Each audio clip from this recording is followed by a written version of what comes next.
Hello, folks. Welcome back to WW2 TV and the first of a double bill today. We've got James Daly coming on this evening talking about some of the airborne operations that were planned but not unfolded in between Overlord and Market Garden. But I'm calling this a D-Day in Normandy show because as the Allies expanded their beachhead in Normandy, on June the 13th, the very first V-1 flying bomb landed in London, killing 6 and wounding 30. Steve Hunnisett of the Blitzwalkers joins me to talk about the response to this new deadly threat, which was going on, as I said, at the same time as the Battle of Normandy. So it's kind of can be included in the German response to the invasion, really, because it was their way of, hitting the headquarters of everything. So I'll bring him in now. Good morning, Steve. How are you today? Good morning. Yeah, I'm good. Thanks, Paul. Nice to meet you. Thank you. So you take tours of London and the Blitz, and we were just talking before going live. That's still part of the national curriculum. People still learn about the Blitz. Is it something though that people are coming with less information than they used to have? Is a myth starting to develop as we're losing the generation who lived through it? Yes, I think so. Most people, especially if you're guiding tourist groups, they are aware. They know that the Blitz was a thing. They know that the V weapons was a thing. But when you explain the level of it and show them photographs of what happened, you can try and show them a then and now comparison. It's usually quite shocking for them. Obviously with homegrown groups, they've usually got or have had grandparents or parents that lived through it or were aware of it. So perhaps with homegrown groups, it's a little bit more easy to explain. But yeah, I think with the younger groups, especially, you have to start with in penny numbers and explain them. Although just occasionally, even with year 6 groups from schools, you'll get someone that will say, my great grandfather was a fireman, or he was this or that. And you do still get those sort of family connections still coming through. So bit of a mixture, really.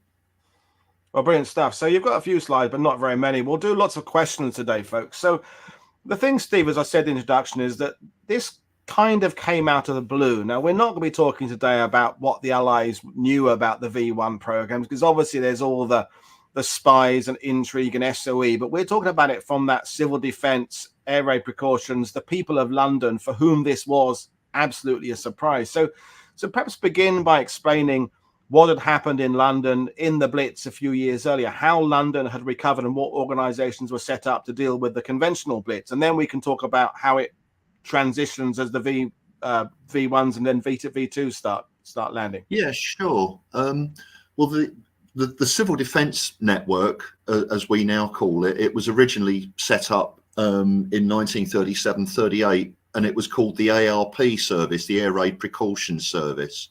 And you had organisations like the Auxiliary Fire Service, the Rescue Service, of course, the ARP Wardens Service.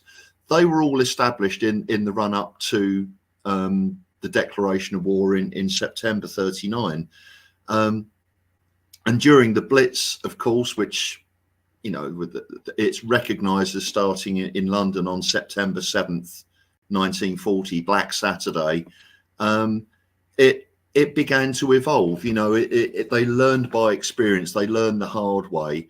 And as we were saying just before, it's something that the British were really good at, or the Allies were really good at. They were, I wouldn't say really rubbish with the ARP beforehand, but it's certainly the system clunked a bit to start with. Yeah. There were lessons to be learned. But the system evolved. And by the end of the Blitz, I would say it was working pretty well. The Blitz, again, as we know it, ended in May 1941, what we call the first Blitz or the night Blitz. Then obviously we had the Baedeker raids on cities outside London, on places like Bath and Canterbury, Cambridge. Then you had the Baby Blitz in late 43, early 44, which people called it the Baby Blitz or the Little Blitz because Londoners were quite sort of battle hardened by this stage, that they viewed it almost as, you heard people calling it. My mum, when she was alive, she used to call them nuisance raids, and they had just become a nuisance to people by then, obviously still still people getting killed and injured, but considering what they'd been through previously, it was something that was, you know, we can shrug this one off. It's not too bad, but I would imagine by 1944, June 44, the last sort of conventional air raid had happened a couple of months previously. I think it was mid-April 44 was the last sort of manned aircraft over London. I expect people have been hearing the news on the radio. Guys are ashore in Normandy. The worst is over. We're home and dry, sort of thing. But not a bit of it. On the 13th of June, as you mentioned, the first of these things started coming over. The first one actually hit a railway bridge in the East End of London in Bow at Grove Road, and that was just the precursor to, you know, a much greater offensive. And thank you, Steve, because I think, you know, we can have you elaborate on this. Is that my understanding of the Blitz? Is the early part of the war, there was this evolution of the predictability in that the Royal Observer Corps and the Royal Air Force, and there's a sense of knowing in advance what's going to happen. Here comes a raid. We think it's going for this direction here, so you can alert the fire departments. You can alert this. The air raid warnings can sound. People can get ready. The V1 turns that on its head, because it's the suddenness of it all that must have totally been, you know, there's been something, these people who've been, as you said, they're professional for several years now, everything they kind of got used to has been turned on its head. Yeah. No, absolutely right. And you know, the going back to the civil defence briefly, lessons have been learned. By 1944, lessons have been learned. That I think most notably with the fire service, that in August 1941, the fire service was the only part of the civil defence to be removed from local government control, and it was nationalised. It became the National Fire Service, because during the Blitz, the fire service, the AFS, the auxiliaries, had been designed very much as a mobile reserve to move from one city to another, to come into London or to go into other cities from London where they were needed.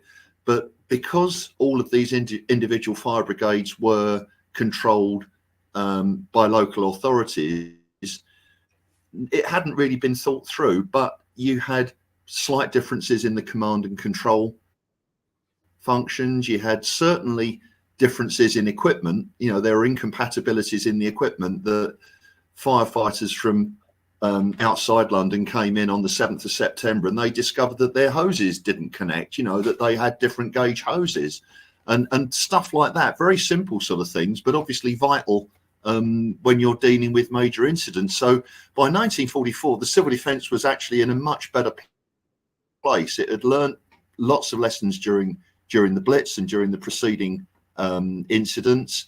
But even so, as you say, it was a massive shock to people, to the persons on the ground, that is. You know, as you said earlier, people in the know knew these things were coming. You know, you had people like Agent Garbo and people like that who had been reporting to the British that these things were going to come through. But to the airplane, or a pilotless aircraft as they were called initially, that's how you see them described in the incident logs, PAC, pilotless aircraft, which I suppose that's what they were. Suddenly these things falling out of the sky, and it must have been a real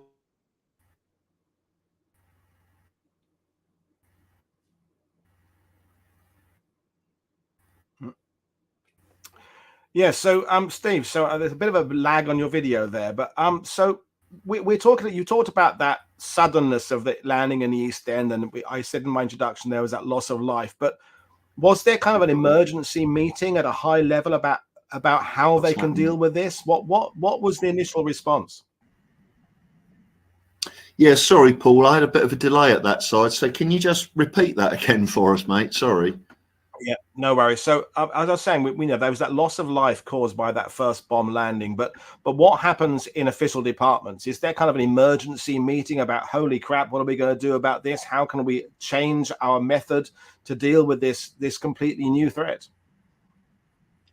Yeah, well, I mean, the first thing that was really sort of realised, and it is common sense, was anti-aircraft guns. It's pointless shooting these things down over London because we're basically going to do the Germans' job for them. So the decision was taken very early in the campaign to move the anti-aircraft guns that have been pretty much in every London park and every open space. Let's start moving them out of the capital. And they were initially moved as early as the 17th of June. They started moving them to the North Downs in Kent. And then the decision was taken about a month after that to move them down to the south coast. And you had this coastal ribbon of defences all the way along the Kent and Sussex coast. It sort of went from just to the east of Dover, more or less round as far as Beachy Head, which was the trajectory that these things were coming in. And it was an incredible achievement when you think that Anti-Aircraft Command had something in the region, and I've just got to check my notes on this. They had something in the region of 400 and well in excess of 400 heavy anti-aircraft guns, plus all of the gun laying radars, the telecommunications that were needed. They achieved this move in about 2.5 days. And it was an incredible achievement to do this, and all the personnel as well. And they moved not only the guns, but the barrage balloons as well to form another layer of defence slightly inland from the guns. So that was the immediate response. In terms of the civil defence on the ground, that system was in place already, and it just swung back into use as if it was another air raid. They were just, individual incidents rather than mass air raids of sort of 300 or 400 aircraft, but the response was the same. And that must have been a very difficult thing to deal with, because as we said, with the raids coming over earlier, they could say, okay, well, they're all going for the East End today, or they're all going for Liverpool, they're all going. So you can kind of maximize your resources to some extent, yes, and prepare for it in that particular area. But the V1s were indiscriminate. So, the first one might land in the West London, the second one North London, the third one East London, and you've got limited capability to deal with that. And I'm not talking about stopping them in the air, but I'm talking about dealing with the casualties, getting, yes, the people to hospital. So were there changes made to how the departments work to deal with this unknown aspect of it? Well, yeah, it was difficult because obviously with the conventional raids, you would have the system would work that they would get notification from the RAF that there was a raid incoming, and the sirens would be sounded across the whole of the capital or across the whole of Liverpool or wherever the raid was headed for. But what happened in London, it became impractical to sound an air raid siren every time one of these things were flying over, because you would have been in a permanent state of alert. So the system was adapted not to have individual air raid warnings, but rather they would try and have people, spotters that would see these things coming. And it was a case, they did almost provide their own air raid siren, because these things made a very distinctive sound. You could hear this sort of rasping sound of these things coming from quite a way off. And then, of course, I know from talking to my mum when she was alive, she would say, they'd be looking at these things saying, go on, keep going a bit further, out. And that's that sound of silence, because if the engine stopped, it was dive under the car, dive under the table time, or whatever. But yeah, you're right, it was impractical to take shelter, to hear the siren every time. Although it is noticeable, overnight, the underground stations, for example, the usage of tube stations shot up again almost to blitz levels. They died right down to next to nothing.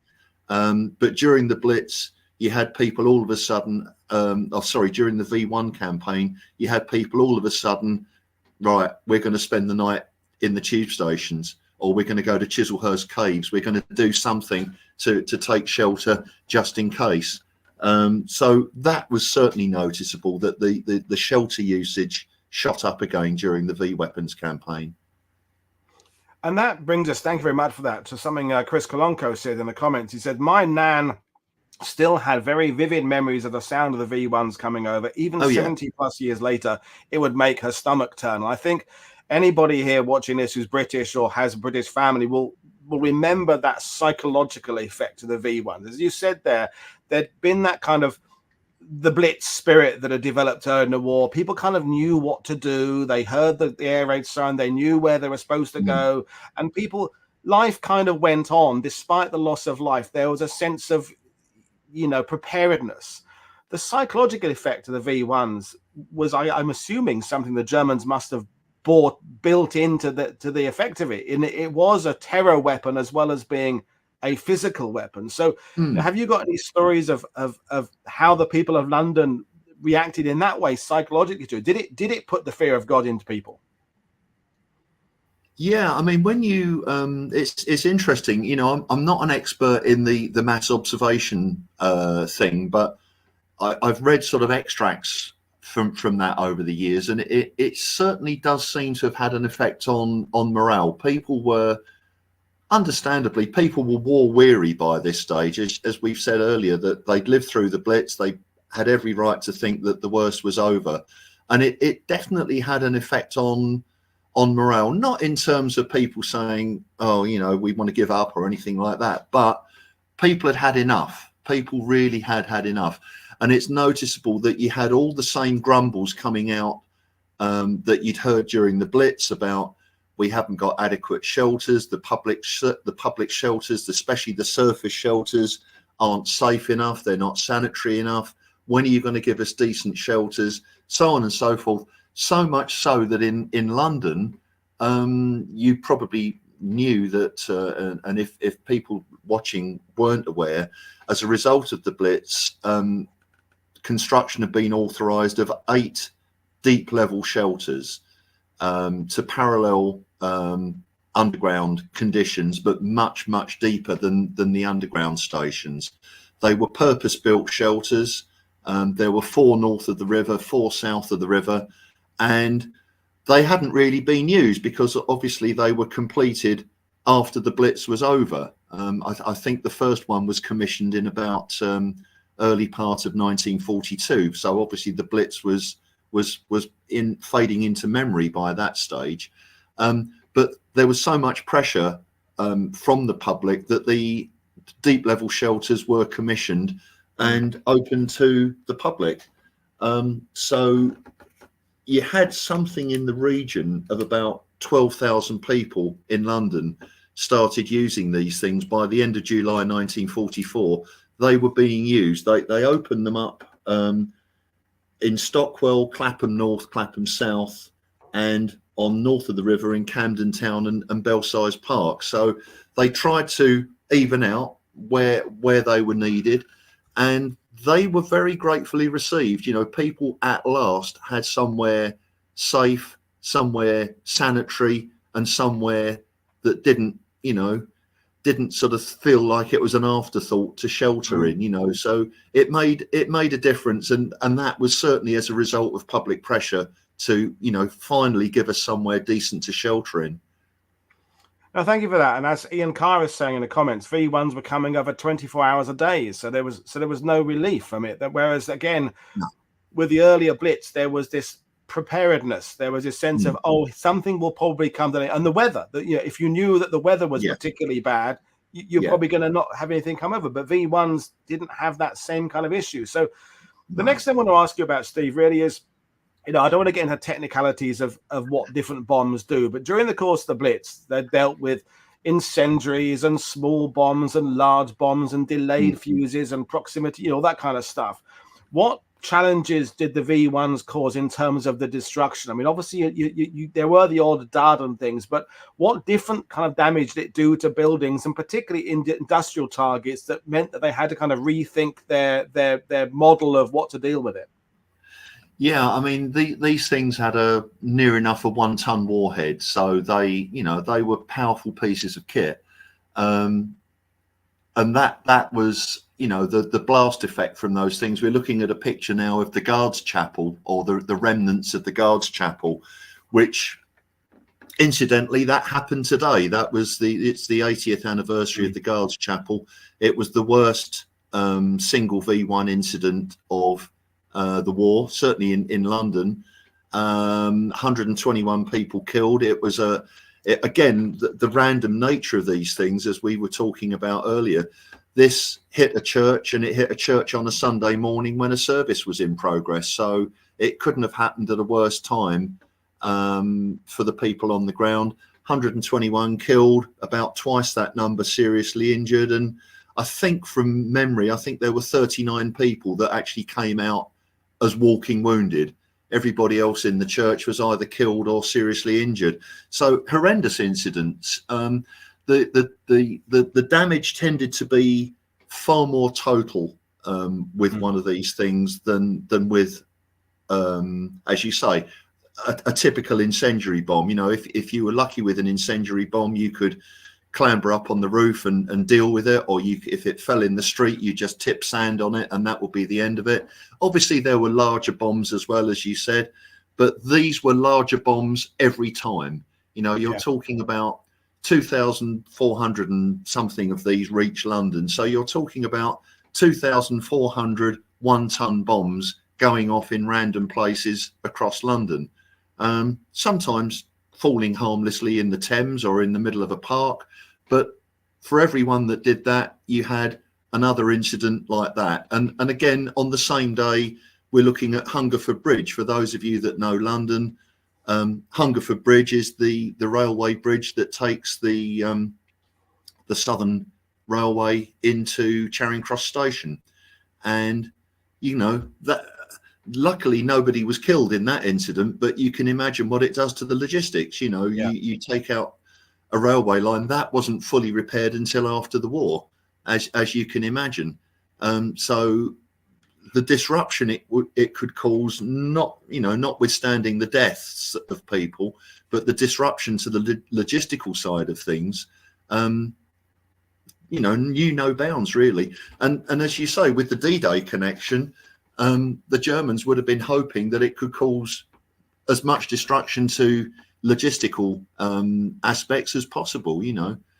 I've got I'm lucky enough, I've researched incident logs for pretty much every borough in London over the years, and because as you probably guessed from my accent, I'm a South London boy, and you read the Greenwich incident log, there was D-Day stuff going on in the Thames here. At Convoy's Wharf there was a US Navy depot that got hit by a V1. You have an incident in central London at Sloane Court near Sloane Square in Chelsea. 90 odd US service personnel were killed when a V1 struck the barracks there that were being used by the US Army. So it wasn't just the members of the public that were being affected by this. It was serving its purpose that the Germans wanted. It was disrupting the war effort as well. No, definitely, and it's that interesting thing for the Germans. Obviously, they couldn't target them. It wasn't like strategic bombing the Allies are bringing to Germany by this point, where they can take out specifically detailed rail yards or bridges. Or this is indiscriminate, but it's still having that desired effect of disruption. We had a couple of questions from Willie Robertson, who's saying, do we know how many V1s made it to targeted areas compared to the number launched? Because obviously they're an imperfect science, thankfully, sure. And some fell short, some landed in the middle of the countryside. But do we know how many actually landed in what would have been considered by the Germans juicy areas? Yeah, I do actually. There were 9, and this actually speaks volumes for the. Yes, sorry. Yep. was going to say this speaks volumes for the countermeasures that were put in place. There were 9,250 fired at England, predominantly at London, obviously London and the southeast, and 2,419 actually reached London. Wow. So you had that effective countermeasure of the anti-aircraft guns. The anti-aircraft guns brought down something in the region, and I can't remember the exact statistics, but it was something in the region of 75% were brought of those that were brought down by the anti-aircraft guns. So moving them to the coast was an absolute masterstroke. Hit them as they cross the coast before they can do any damage, shoot them down over the sea or over an open countryside, remarkably effective. And then, of course, we had the RAF were given pretty much free rein from that strip inside the anti-aircraft gun area.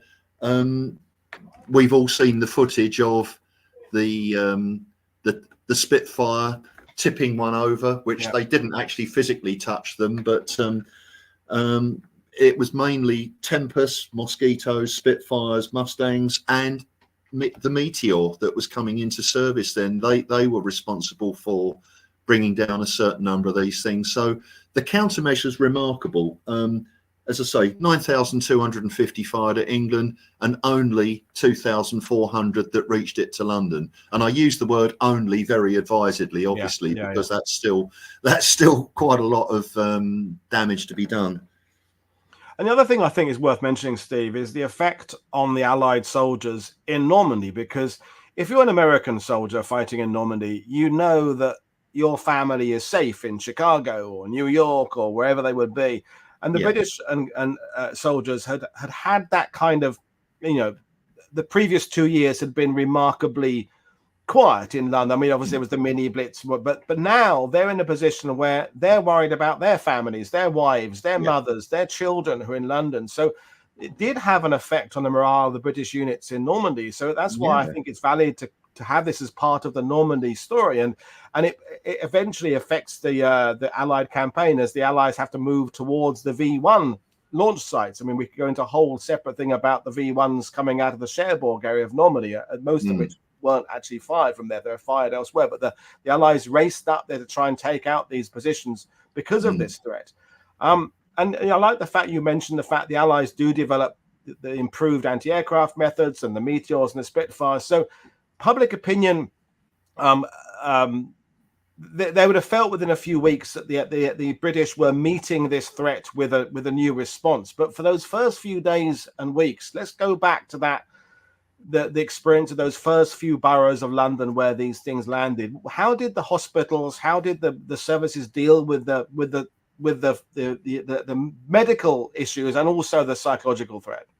Yeah, well, again, that sort of carried on from the Blitz. You had that system already in place. Each borough in London had what was called a receiving hospital, which was the primary casualty receiving hospital for each borough. But of course, you had overspills. You had people that had to be moved to other places, and of course, the hospitals themselves weren't immune. Locally to me, Lewisham Hospital was hit by a V1, which that was the indiscriminate nature of these things. You could have as many red crosses painted on the roof of a hospital as you like, but a V1 is not going to not going to adhere to that. So in terms of the psychological side, there was definitely, as I say, you read the mass observation reports, people had enough by that stage, and there was another mass evacuation. School children or children had drifted back to London after the main blitz. People had started drifting back to London, and of course there was another evacuation. People, not particularly an organised one as such this time, but people just said, let's get out. Those that could get out of London and get their children to safety. There was a mass exodus to the west of London. Certainly lots of people heading down to the West Country, obviously not to Kent and Sussex, because that was pretty much in the firing line as well. But yeah, there was definitely an exodus from London. But there was almost like a second evacuation where people said, if we can, let's get out. You know, if you didn't have a job in London, if you had children, let's get them out and let's get them back to safety again. So from that psychological point of view, definitely people they'd had enough of it. As I say, they wanted out, and who can blame them, to be honest? You know, it had become a very random, very dangerous place to be all of a sudden again, because these things were falling 24/7, as one of your viewers has said earlier. No, absolutely. And I think we can all acknowledge the fact there was definitely this split spirit back in 41, and and Churchill and the royal family, they were all part of this message of, carry on as usual. And we know some of that's a little bit of a myth, the photo of the greengrocer going out, but there definitely was this spirit and that's togetherness. But the V1s and the V2s later, they damaged that a bit. Was it because of the randomness of it? It was, to me, it's more of a problem for the UK than the earlier Blitz, because of that fear of the fear of it happening at any point, anywhere, and you're not being able to do anything about it. Yeah, no, absolutely. As you say, the Blitz spirit thing has been done to death up to a point. You know, the in and out of each other's homes and singing "Roll Out the Barrel" in the air raid shelter and all that sort of thing. But there was definitely a community spirit and a togetherness, as you say, that definitely, there is that was undoubtedly a thing. But by the time of the V1s, people were war weary, and it did damage that. People started becoming very sort of not quarrelsome, but it's clear that people had had enough. I can't remember the exact date, but when you read the Alan Brooke diaries, he talks about going to a chief of staff meeting and a war cabinet meeting, and he's quite unsympathetic in a way, but he's talking about Herbert Morrison, the Home Secretary, who is moaning about the V1 threat and what are we doing about it, because I'm being bombarded with letters and my constituents have had enough. And he basically calls Morrison a very poor specimen, which I think is a bit harsh, but also he himself, funnily enough, Alan Brooke himself, he then sort of in a later entry, he is affected by the V1 campaign because he lost a couple of very good friends in the Guards Chapel incident. So even he makes mention in his diary about when is it all going to end and we're under fire again. But conversely, he also mentions in one of his diary entries about how it's revitalized Churchill, that he's back to the Blitz spirit sort of thing again, now that London's under fire. So it seems to have affected different people in different ways. But I think to the ordinary man and woman on the street, they definitely had enough. And the Blitz spirit was, that was history. Let's just get this over and done with. It's kind of like, not that I'm comparing it to COVID, but it's kind of like the last lockdown everybody had. It's like the first one we kind of understood. Okay, fine. The second one, but they're like, come on. And I think you can see a parallel there, is that from about mid-1943 onwards, the British and the Canadians had been receiving mostly good news. It had been bad news for the first half of the war, and and Dunkirk and Singapore and the defeats in North Africa, but a corner has been turned. Up North Africa and Torch and Sicily and and now there's this feeling that we are going to win the war. Now we are on our way. We've got, it is not insignificant that the first V1 is a week after D-Day. You said it yourself earlier, Steve. There's this feeling we're on our way to Germany now. The war will be over by Christmas. And then out of the sky comes a new threat that just knocks everybody for six. They've, as you say, they're jaded by the bit of being working together and we'll put up with this. That's in the past now. There's a sense of we're on our way. We're waiting for victory now. Deliver us the victory we've all been working for. And this comes out the side and hits everybody. No, I think there's no doubt people think, we're going to win the war. I think there's no doubt by that stage. I think people are very much, we're going to win the war. But then, as you say, these things start falling, and it's really, have we got to wait a bit longer still? You know, let's please, let's get it over and done with. Let's win it and get it done with. And it's very apparent that is the sentiment, you know, that people, I think people aren't in any doubt that the Allies are going to win, but they just want it to be over now because, as you say, the novelty is worn off from the Blitz. Yeah. And it's, let's get it over and done with. Let's get back to normal because we've really had enough of this. No, thank you. And I will remind viewers we've got Donald coming on a couple of days' time to talk about the dealing with the V1 threat and the use of particularly the meteors. But I think I want to take you back to what we're meant to be talking about, and which is the civil defence, because I think it's an aspect of Great Britain's preparedness that gets overlooked, just how efficient it was. And you're talking about an awful lot of different organisations working together: the fire departments, the hospitals, the Observer Corps, the RAF, everybody working together. And, you know, someone who professionally walks people around, do you think that sometimes people think we're all a little bit make do and ready, that our response to this is a little bit kind of amateurish, because that's kind of the British thing, that we kind of go out there with buckets of sand? But as you say, it is an organized at a high level. So again, if there's anything you want to kind of add about just how good that system was and how it was organized, that would be really cool. Yeah, I mean, you're absolutely right. And it's almost a sort of a British national stereotype, isn't it, that we just blundered our way through World War II and incredibly somehow we won. But I always try and point out to people on my tours that actually the British were remarkably well prepared. You know, that even from 1937-38, the thought was privately that there probably will be another war sooner or later. So you had the civil defence system being formed that early. It was perhaps overly doom laden. You know, you read about the hundreds of thousands of the metal stretchers that you still see dotted around London as fences now, recycled as fences. You know, they thought that the statistics that were mentioned at the time, that there would be something like 500,000 casualties due to enemy air attacks in the first 6 months of any future war. Now, of course, that wasn't the case, thankfully, in the UK. You're talking about roughly about 60,000 people in the whole of the country lost their lives due to enemy air attacks during the whole war. So the numbers that were involved were never, I mean, bad enough, obviously, but never as bad as was projected.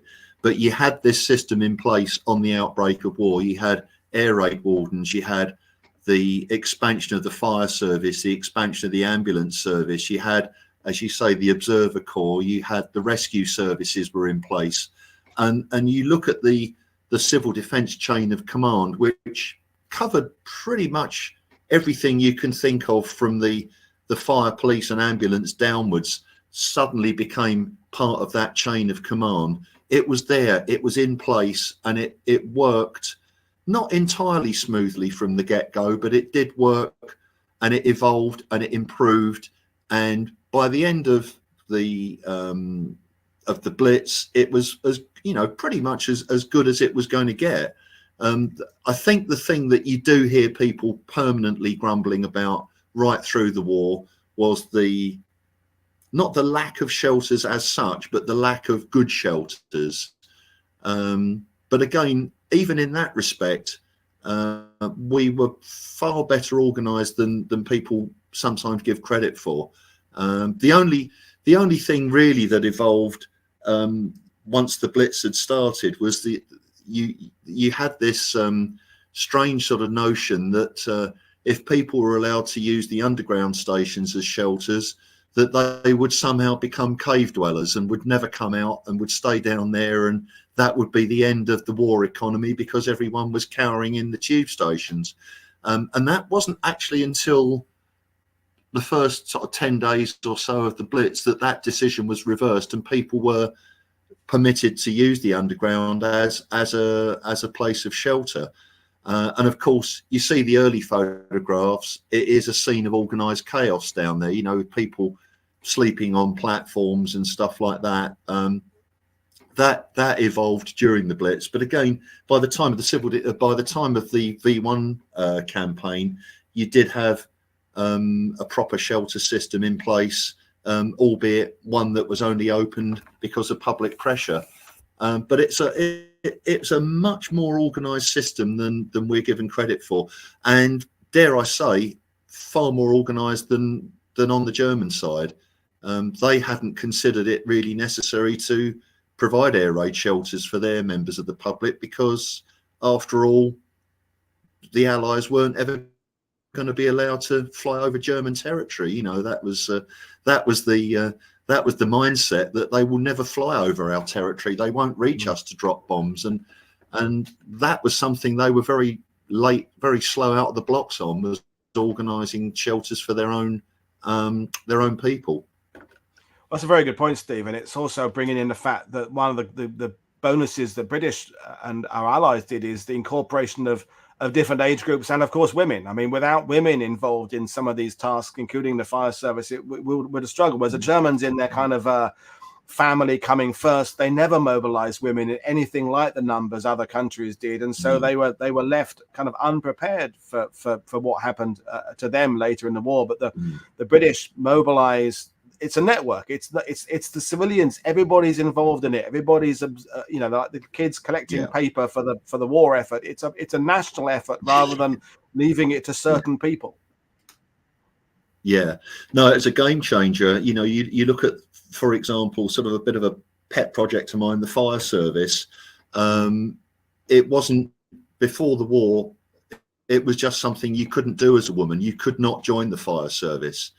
And as soon as the AFS is formed, there you go. You've got women serving in the fire service, not officially fighting fires, although they were all trained to do so. And there were certainly several incidences where they did, actually fight fires. But you had women firefighters serving as drivers, as messengers, as telephonists. And when you look at the air raid warden system, roughly 1 in every 6 air raid wardens were female.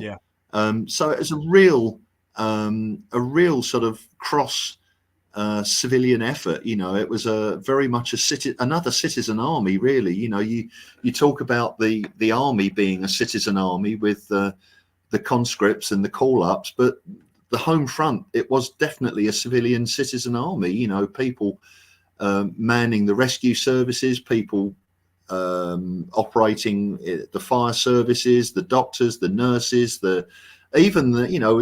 as part of the chain of command, you even see the WVS feature on the chain of command, the Women's Voluntary Service, who were out there providing refreshments for all these people during the height of the Blitz. It was a remarkable effort, and it's something that is very understated, perhaps in a British sort of way. And even at the time, perhaps with the exception of the firefighters, who were pretty well respected right from the start, the air raid wardens didn't have such an easy time of it. You know, people, it's remarkable. You see the portrayal in Dad's Army of Mr. Hodges. I was going to say that's very much how the public viewed him at the time. Yeah, it doesn't help, but in many ways, that's how they were viewed in some ways, for sure. Yeah, no, definitely. And I think the other thing worth mentioning, Steve, as well, is the fact that a lot of these practices, as far as I understand, with the fire departments, the fire service and the hospitals, they carried on after the war. It's not like we threw these systems out, whereas some fine organizations that come out of the World War II, like the SAS, they just get disbanded immediately, then again reformed later on. Whereas all these improvements to responses to disasters were carried on. I mean, the Civil Defense Corps evolved into the Civil Defense Service and carried on to the late 60s in the Cold War. So the system was able to be used well beyond World War II, whereas so many other things that came out of the war after 1945, they ceased to exist. No, that's right. I mean, you see it now with the fire service still, that the fire service was nationalised, as I mentioned earlier, in 1941, insofar as that they had a unified command and control structure, they had standardised equipment that was rolled out, and although the fire service was denationalised and taken back into public ownership, municipal ownership after the war, that lesson was learned, and it continues to be learned, because you do have standard equipment still to this day across the country, and all of the municipal fire services, they have the same equipment, they have the same command and control structure. So if ever, you know, God forbid, but if ever you had that situation arise where you needed to bring firefighters from one city to another to help, their equipment immediately would be compatible. They would all speak the same language in terms of knowing who was in command and who did what, and you know, the rank structure was the same.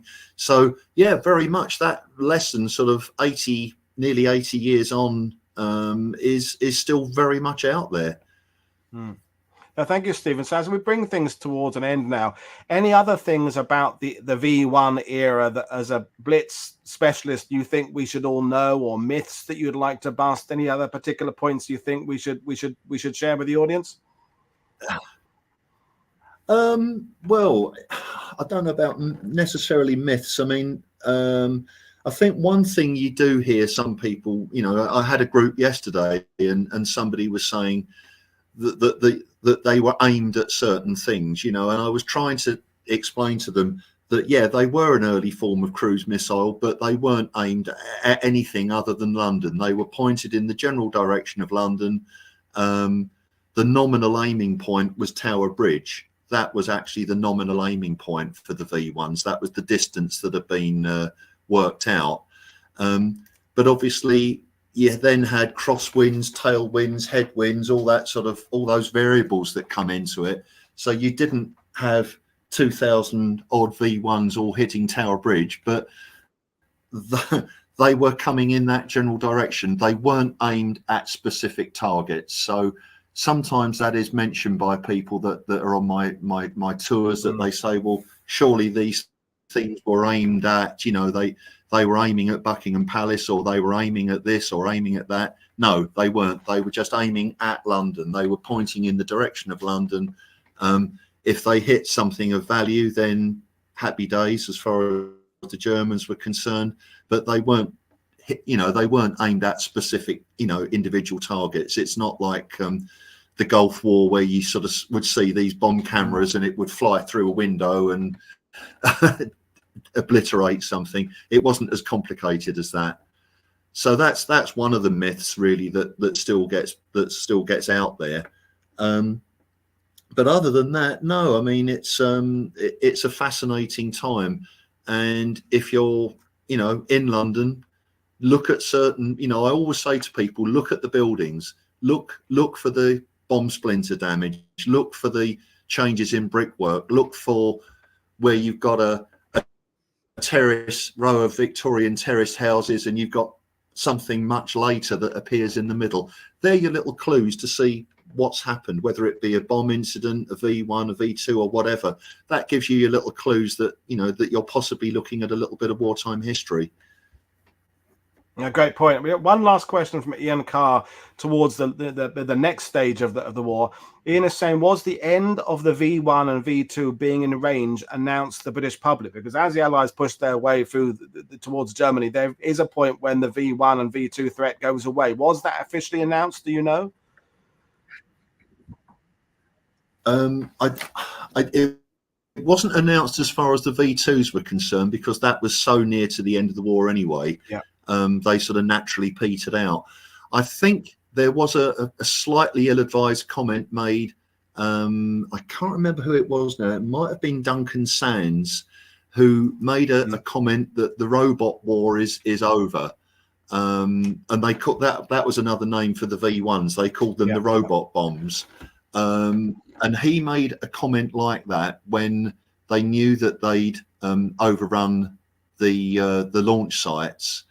And of course, it was to be proved a little bit premature, because I think he made the comment the day before the first V2 landed. So as far as the public were concerned, they didn't really differentiate between the two of them. You know, these things, there were still random explosions going on. And of course, you had, once the launch sites were overrun, you then had a sort of a separate little V1 campaign where they were being air launched. They were dropped from Heinkel 111s, I think, over the North Sea. And you then started having a slightly separate V1 campaign in East Anglia and in the sort of northern half of England as well. And they were the air-launched ones from dropped from bombers. No, I think, yeah, thank you for that. And I think my takeaway from this presentation is really to be proud of how quickly the British responded to this new threat. And, you know, as you said, they'd moved the anti-aircraft guns within a few days. They've got the new shelters that have been built kind of up and running, and how although the public were freaked out by it, and as we said with the memories of people in the sidebar there, people's grandmothers still were talking about it. As far as the official response was, they reacted pretty quickly. They got the methods to deal with them sorted out pretty quickly. And as you know, with less than a quarter of them actually landing in London, that's a pretty amazing response by the combined efforts of all these organizations coming together. Yeah, I think so too. And of course, at the time, because we do like a moan, don't we? I'm sure people weren't particularly, they didn't feel as if it was a remarkable effort at the time. But I think when you look back at the statistics and see what was achieved in the time available, I think, yeah, you're right. It's a pretty remarkable achievement. Yeah, well, thank you very much. So, Steve, we'll leave it there, folks. The links to Steve's Blitzwalkers website is in the description below. I urge you to go and check that out. And next time you're in London, take one of his tours and learn more about all the stages of the Blitz. It's been great talking to you. Thank you very much for your questions and comments, folks. And I will see you all again in a few hours' time with James Daly to talk about these operations that were not unfolded, but were planned for the period after Normandy, before Market Garden. So thanks everybody for watching. See you all later on. Bye.